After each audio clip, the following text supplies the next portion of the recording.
Hello, greetings, family. This is Scotty Reed with a Black Talk Radio News Report and commentary. On this particular report, I want to show you, we're going to play China versus the U.S. game, okay? I was watching YouTube last night and a video from NBC came up. I guess they put their entire nightly report on YouTube as well. And so I was watching something else, and you know how you get distracted. And so it was on autoplay, and that video came up. And I was like, well, let me just go ahead and watch it and see what they're talking about. And I'm glad that I did, because they went inside the Chinese prison. We've been hearing this story about 1 million Muslims who are being detained inside of China. We've been getting some, I'm going to call it fake news, because I haven't seen anybody come up with any kind of evidence that the Uyghurs, the Muslim minority inside of China, have been having their organs stolen. You know, man, you just find so much outlandish claims and stuff on the internet. And they usually don't provide evidence, but people believe it because governments are capable of doing evil things. And, you know, there have been criminal rings where, you know, there's a black market for organs. But I'm not going to believe something just because you say it, and just because I know it goes on in the world and I know there's a black market. I need to have proof. I need to have evidence. So NBC did a exclusive report. They were invited into one of the Chinese prisons that is detaining these Muslims. Now, there are some things you got to know first. All right. So I did an interview a few months back, earlier this year. I have a cousin. She's around my same age. At one time, we even went to school together. But she is a professor. Don't ask me what she majored in. She used to teach at a HBCU, but she went to China for a couple of years where she was teaching English, and she lived there a long time. And so we always hear, you know, propaganda or secondhand information about China. So here's my cousin who lived there for a few years, maybe 3 or 4 years. And so I said, well, let me do an interview and let me find out what her experience was, and let the audience of Black Talk Radio Network hear what her experience was inside of China.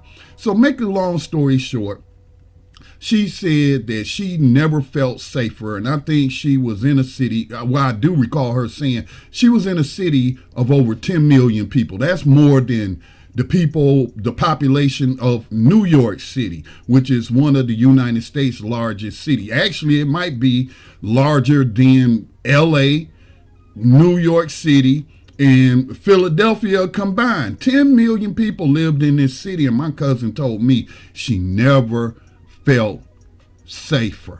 Never felt safer. She said that when people be getting loud in the street and arguing or getting loud, although she said she never really saw it, but she said that they don't tolerate that type of belligerent behavior in public. She said that the television is a whole lot different. You don't see all the violence that you see here in the United States. And she pretty much gave it a favorable experience. Said she met an African community there. A lot of African students go there.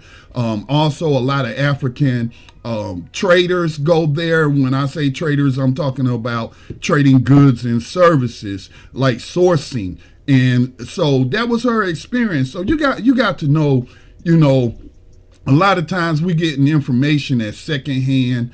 If we watch the mainstream media, we're watching U.S. state TV basically as of the number of security people. And I'm going to do another video on that. I saw an excellent video on all the former CIA, NSA, and all these different spooks who lie for a living, and then they're hired by these corporations. So I digress. Anyway, so I was like, let me watch this video, because I've been seeing people posting stuff on social media talking about these Muslims. Now, also, let me say that religious freedom. I do believe in religious freedom, freedom of expression.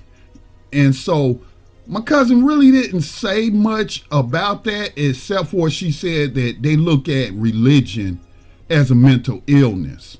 And if we want to be real about it, and both me and her are Christians, but a lot of people, and I'm not in the white community like that, although, again, I pay attention to what people say online. But I know for myself, among the black community, a lot of people, they pick at Christians, mainly focusing on Christians. They don't really pick on Muslims or whatnot. But a lot of people in the United States would agree, especially atheists would agree, that they look at religion and spirituality, believing in a higher power, they look at that as mental illness. So China, that's what my cousin told me now, is that the Chinese people that she worked with, talked to, socialized with, said that they view it as a mental illness. So you got to also figure that into the equation. So again, though, I believe in freedom of religion. I believe in freedom of expression.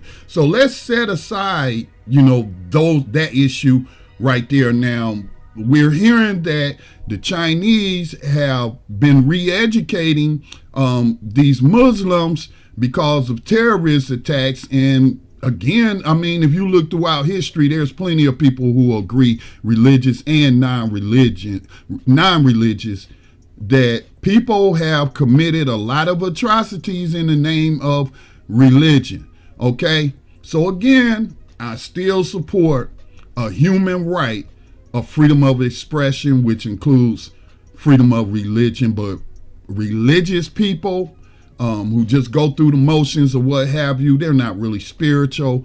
They will use religion as a means to accumulate wealth or to accumulate power over other people. So I digress, but I just wanted to give you that information so that you should have, I believe you should have, as we get ready to watch a couple of videos. So we've been hearing about concentration camps inside of China.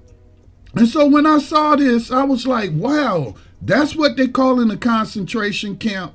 Now, let me go ahead and just roll the video. We're going to watch two videos. We're going to watch the NBC segment that they did yesterday or the day before yesterday, where they went inside a Chinese prison. Now, I will pause because I always try to educate people on media and how media is manipulated to control your mind. I'm not saying all media is, or every single piece of media that you will watch or you'll read, it's manipulating you and it's not telling you the truth, but a lot of it is. It really is. So I will be pausing this video to comment on a couple of things that I feel like you may not catch if I don't point it out, if I don't point out the hypocrisy stated here. Okay, so let me go ahead and pull this video up and let you watch it. Again, you're getting an inside look at one of these Chinese prisons or detention facilities. They're calling them concentration camps. That NBC got a reporter inside of one of them. Okay, so let me go ahead and pull that up for you. Now to an NBC News exclusive, rare access into camps in China that are believed to be detaining 1 million Muslim citizens. There we found families torn apart and children being indoctrinated. NBC's Keir Simmons takes us inside. We're in Western China for a rare look inside what human rights groups call modern-day concentration camps. The Chinese, rejecting that criticism, have allowed us to film, but only with an escort, for what often felt like a choreographed trip. It's as if everybody is waiting for us. We find... Okay, I'm going to stop it right there. Now, do y'all remember when a couple of U.S. representatives went inside the concentration camps that's holding migrants on the U.S. border? Do y'all remember that? And the U.S. media has been focusing a lot on that. Did they just let film crews come in unescorted?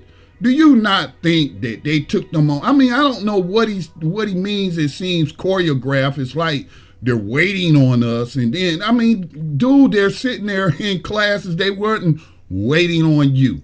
But what do you think? You were supposed to be given a camera and allowed to roam free? I mean, even the disgusting prison shows where mass incarceration, modern day slavery here in the United States is an entertainment commodity. They don't let those film crews just roam all around the prison to go into whatever area they want to go into or talk to whoever they want to talk to. It's all choreographed. It's scripted.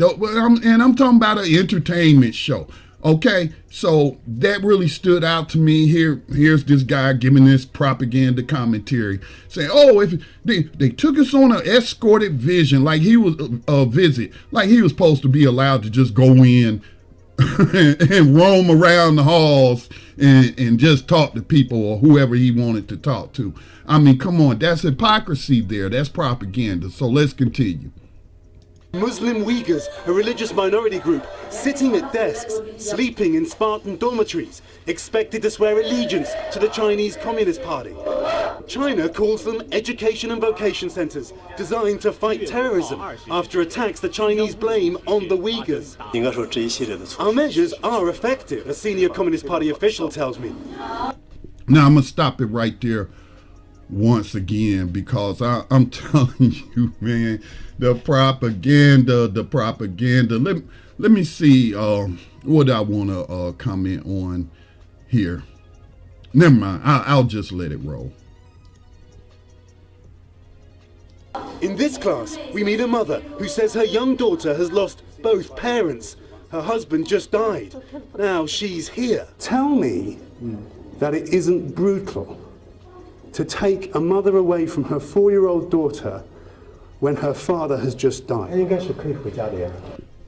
Oh my goodness. Do you know how many families have been separated because of incarceration here in the United States? Or they're taking the children of these migrant immigrants who are seeking asylum in the United States and separating them from their parents. And so for this duo, do you not think it's cruel that someone is in prison taken away from their 4-year-old daughter when their father just died? Come on, dude. Really?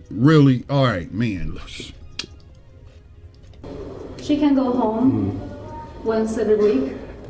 Her father died and her mother was taken away and could only see her once a week. And you say, that's fine. So, let me comment there. Let me turn my volume down a little tad bit. Now, do you know that they will incarcerate people and then send them across the states? You know, because I do host New Abolitionist radio podcast focusing on 21st century slavery and human trafficking inside the United States. For example, Hawaii. You get arrested in Hawaii, you get prosecuted in Hawaii, and you get convicted of a crime in Hawaii.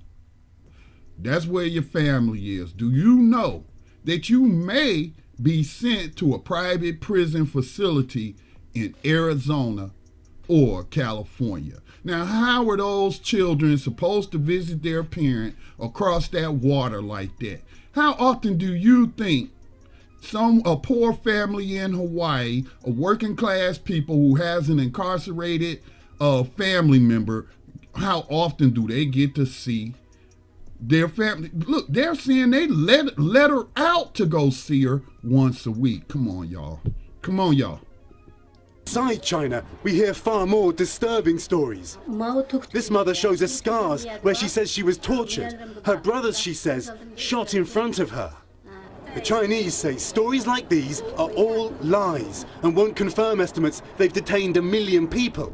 US officials have blasted the camps as a Chinese attempt to erase its own citizens' religion and culture. Now, how many people are locked up inside the United States? 2.5 million?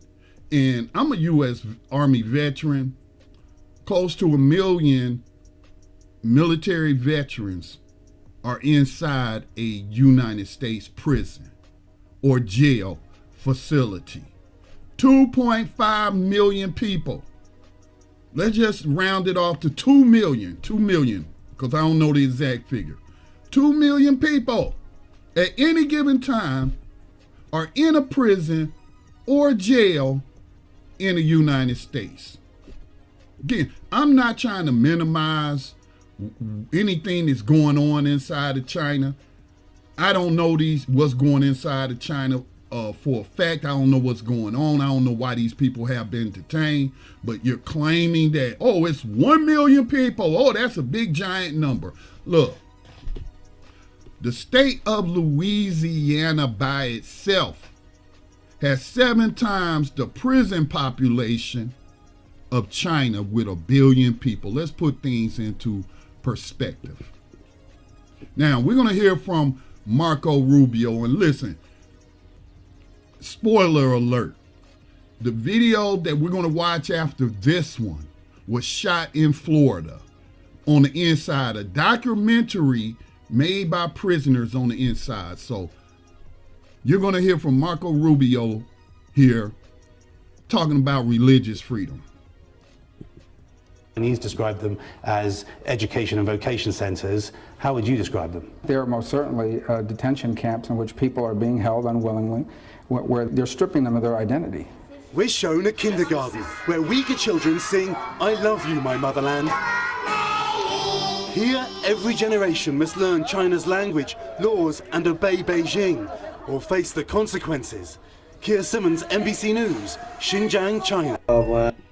Okay, we're going to stop it right there. Wow. Everything that this person said, you hear from people in the United States. Oh, they ought to speak English. We've seen people attacking white people, attacking non-white people or Spanish-speaking people because they're speaking speaking Spanish. Also, other languages that people have been speaking, their native tongues or whatever tongue was taught to them. And people in the United States attacked them. A guy who just got convicted on a hate crime who assaulted a woman for wearing a Puerto Rican t-shirt in a park and saying she shouldn't even have that shirt on. You live in the United States of America, okay?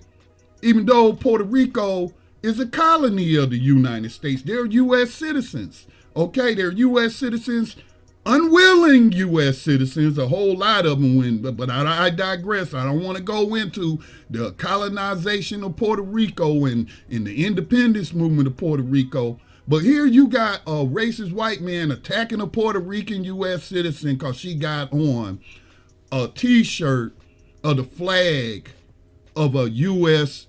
possession, a U.S. colony. So here this guy is talking about, oh, China expects them to learn the language. And I had gotten a brain fart earlier, but earlier it just came back to me because he brought it up again. They're expected to pledge allegiance to China. Of course, they're going to say the Communist Party because that sounds worse. We know how, communism is a bad word in the United States, just like socialism is a bad word in the United States. They have attached connotations, negative connotations to it, okay? So Colin Kaepernick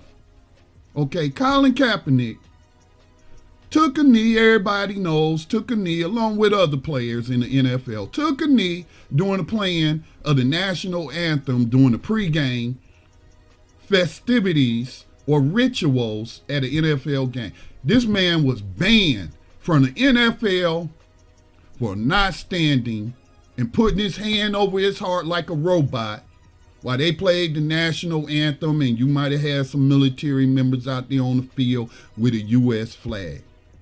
So it's a bad thing. So this report it's like it's a bad thing that China wants its citizens to be loyal to China and not loyal to some outside foreign influence.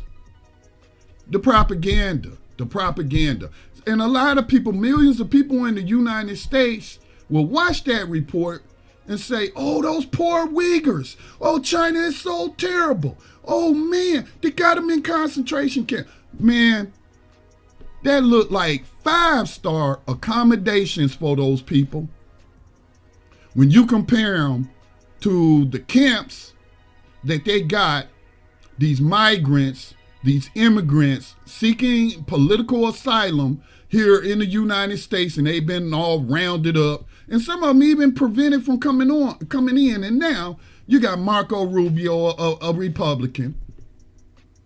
Ask him what he thinks about Trump's ban on Muslims. See, these Uyghurs, they're Muslims. The United States would not even allow them. Let's say China said, you know what? Since y'all want to criticize us and exaggerate stuff and what have you, we're going to allow you to take in these 1 million Muslim Uyghurs. You the land of freedom, so you say. You the shining light of democracy in the world. Here, you take these Uyghurs, relocate them, to the United States. Man, you'll have so many U.S. citizens up in arms. But again, legally, they can't come because guess who has a ban on Muslims coming from certain countries? The hypocrisy, Marco Rubio. And again, Marco Rubio is a Florida senator. Yeah, he is a senator, right? He is a senator from Florida. Now, I know a lot about Florida. I've interviewed people in terms of their prison system. I've interviewed people. George Mallinckrodt, who wrote the book How to Get Away with Murder. Talking about the murder of Darren Rainey, a inmate with mental challenges, who was boiled to death in a hot shower, wouldn't allowed out, meat fell off his bones. That happened in Florida. We've had people come on, and it was, George Mallinckrodt, I think, doing that broadcast on New Abolitionist Radio, talking about there was so many deaths inside the Florida prisons that they set up a website so people can check to see if their loved one that's incarcerated has been murdered, because Florida prisons is just out of control. They not being boiled to death by guards, beat by guards, raped by guards. They're being allowed to be brutalized by other prisoners. So let's roll this video that was shot inside. For 4 years, this prisoner, this inmate, had been recording on a smuggled cell phone, and he had been recording, making a documentary. And he wasn't able to get it all out without it being confiscated, but he was able to smuggle some out. And the Miami Herald down there in Florida published some of that. So I'm going to allow you to see some images from inside a Florida prison. Now, I want you to keep in mind the state of the facilities in China that NBC took a camera crew in. I mean, people in there playing instruments, playing music and what have you, in a classroom setting, in a classroom, look like a high school. And then those bunk beds, man, that looked better than when I was in, what was the name of, I did basic training at Fort Jackson on Tank Hill. That's what I was trying to remember. Those facilities, sleeping area looked better than the accommodations they gave me when I was in basic training in the U.S. Army on Tank Hill at Fort Jackson, South Carolina, I tell you. So let's go ahead and roll this video. Inmate Scott Whitney secretly filmed 4 years of life at Martin Correctional Institution in Florida. Man, got Bizzo today, so it's got fresh. Wow, we gotta make a new book. I haven't really cut out the hole yet. I just poked the centerpiece hole. I just gotta cut it a little bit above. Let's show y'all some real life shit, man. On how we living here that y'all ain't seen. Wait a minute. I should warn you that you are going to see some graphic images. And so if you got a weak stomach, if you faint at the sight of blood, if there's any children in watching this with you, because children need to be educated with you, I'm going to be warning you. Okay, I'm warning you now. All right, let's continue to roll. Roll the tape. To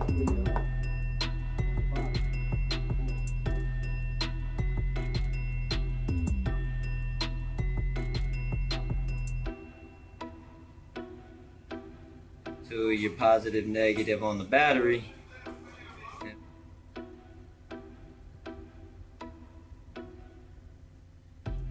Just Canadian style cold brew, you feel me? You got the war on drugs on the street, but once we get here, you don't care about the drugs. You know, it's ironic that you don't care about while we're in prison. Spark the fuck out. When you on that drug, you pass out, you don't know what's going on. You acting out, you know the shit killing people and you want to smoke it. Yeah, that's what I said. He might be gone. You know it claiming lies every week. You know you might not wake up. Any day you smoke that shit, you might not wake up.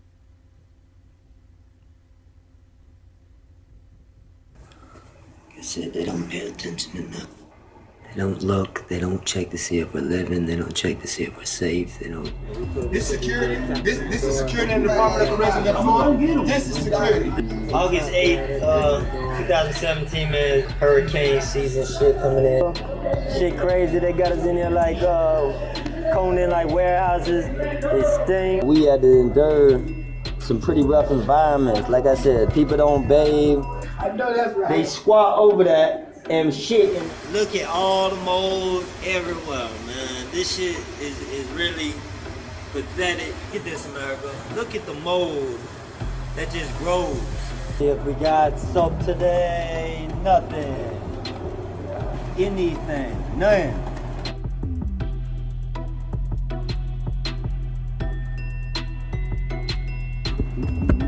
You gotta see your whole life in a 2x2 box, man. America, I love you. I'm gonna keep pressing this play, this record button. You already know, man. We live behind the barbed wire. To an NBC News exclusive, rare. All right, let me stop it there. I fear for the safety of this young man. I don't know if the Miami Herald should have published his name and also published his inmate number.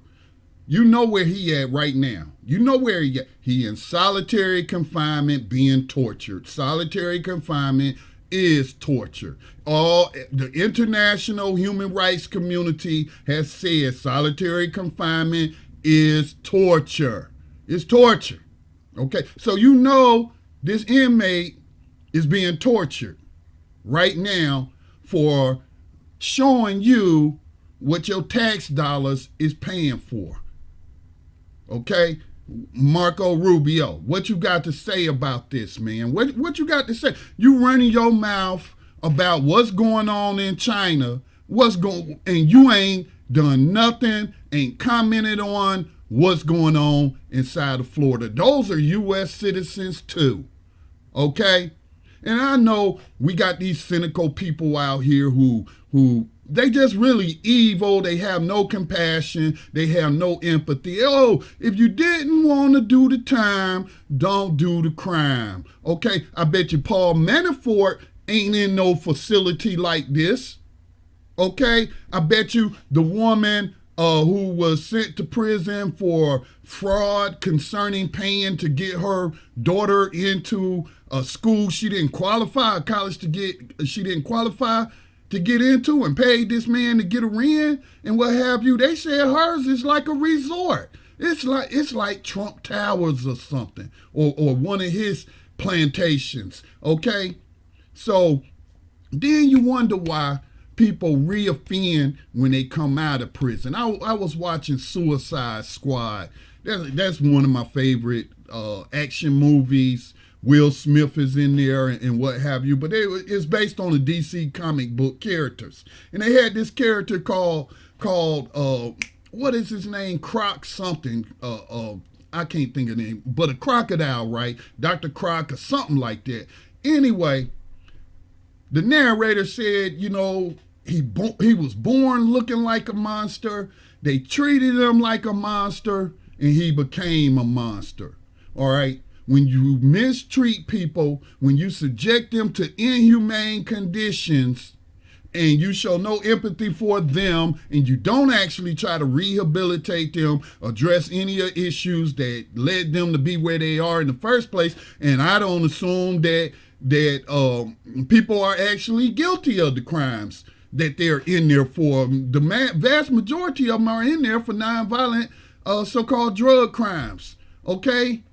And then we know a lot of people get out, hundreds every year, get out because of DNA evidence or the work of the Innocence Project and proving that they was innocent, spend 20-something years. So just think, you could be one of those persons. You could be one of those persons that find yourself in that prison. Maybe it's your son. Maybe it's your daughter. Maybe it's your father. Maybe it's your uncle. Maybe it's your aunt. Who knows? Maybe it's your grandparent end up in this place.